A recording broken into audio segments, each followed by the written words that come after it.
ಮುಖಾಂತರ ನೀವು ಇಲ್ಲಿ ಕೂತ್ಕೊಂಡಿದ್ದೀರಾ, ಎಲ್ಲ ನೀವು ತಿಳುವ ಐಡಿಯಾಸ್ ನಿಮಗೆ ಬರ್ಬೋದು. ನಮ್ಮ ಹಿಂದಿ ಮತ್ತು ಉರ್ದು ಆಡಿಯನ್ಸ್ ಏನಿದೆ ಈ ಮೀಡಿಯಾ ಮುಖಾಂತರ ಅವ್ರ ಹತ್ರ ಹೋಗಲಿ ಅಂತ ನಾನು ಹಿಂದಿಯಲ್ಲಿ ಮಾತಾಡ್ತೀನಿ ಸರ್.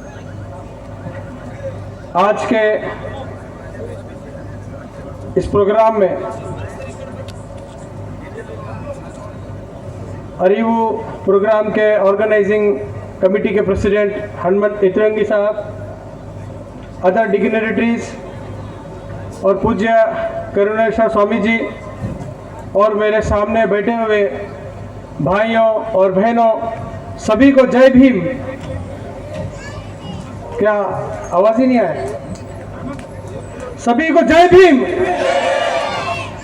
जरूरी है।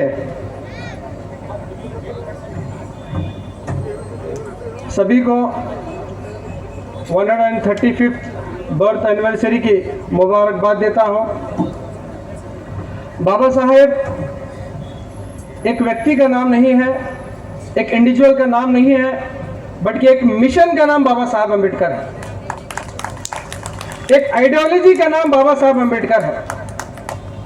लेकिन अफसोस की बात यह है, हम सब बाबा साहब को एक इंडिविजुअल, एक व्यक्ति की तरह लेते हैं, उनको मानते हैं, उनके बारे में सोचते हैं।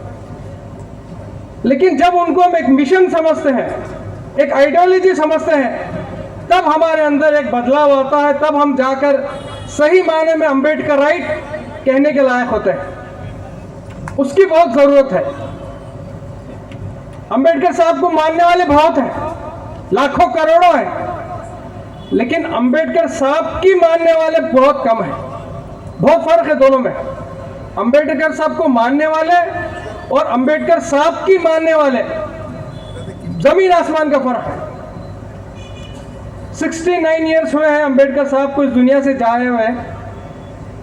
जो मिशन अधूरा वो छोड़ के गए हैं, मुझे नहीं लगता वो मिशन 1% भी आगे बढ़ा है।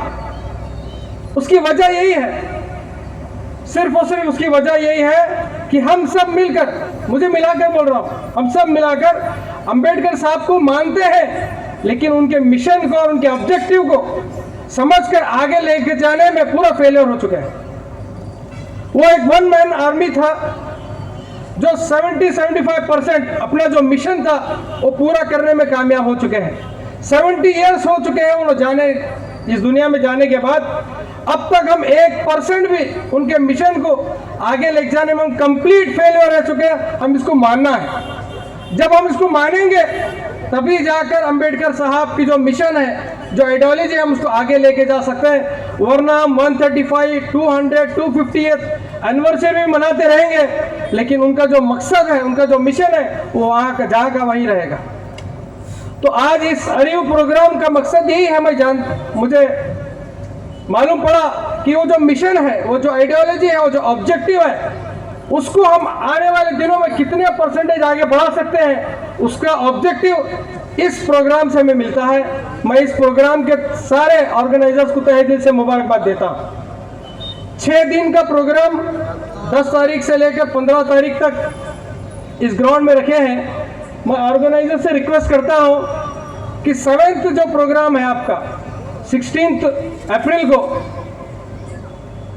15 को लास्ट डेट है, 16 का जो प्रोग्राम है गुलबर्गा नॉर्थ में 7 गुंबज के जो ग्राउंड में वहाँ पर रखेंगे। ये मेरी ख्वाहिश है आपसे।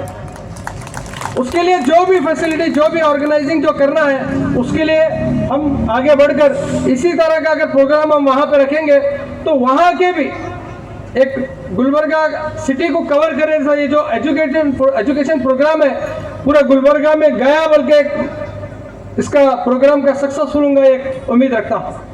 तो मेरी रिक्वेस्ट है ऑर्गेनाइजर से, 16 अप्रैल को भी हम वहाँ पर मनाएंगे।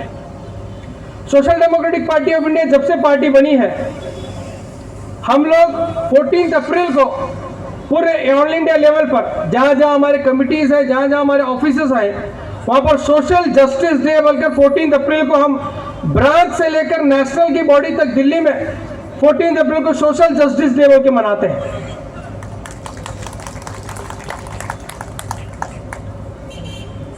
14 अप्रैल हमें सिर्फ बाबा साहब के बर्थ एनिवर्सरी याद नहीं आना है, उनका मिशन और उनका ऑब्जेक्टिव और आइडियोलॉजी भी याद आना है। ये प्रोग्राम हमें कहता है। सिर्फ 5 मिनट का मेरे को वक्त दिए थे, अभी दूसरे प्रोग्राम स्पीकर्स भी बाकी हैं। मैं रिक्वेस्ट करता हूं जो 16 डे का जो मैं प्रपोजल रखा हूं, उस दिन आप सब लोग तो आना है। तकरीबन हमारे माइनॉरिटीज तो वह रहेंगे, उसके आप यहाँ के 10% भी आएंगे तो मैं समझता हूँ कि हमारा जो रिव्यू प्रोग्राम है एक सक्सेसफुल कंप्लीट होगा, बल्कि ये उम्मीद लेकर जय भीम।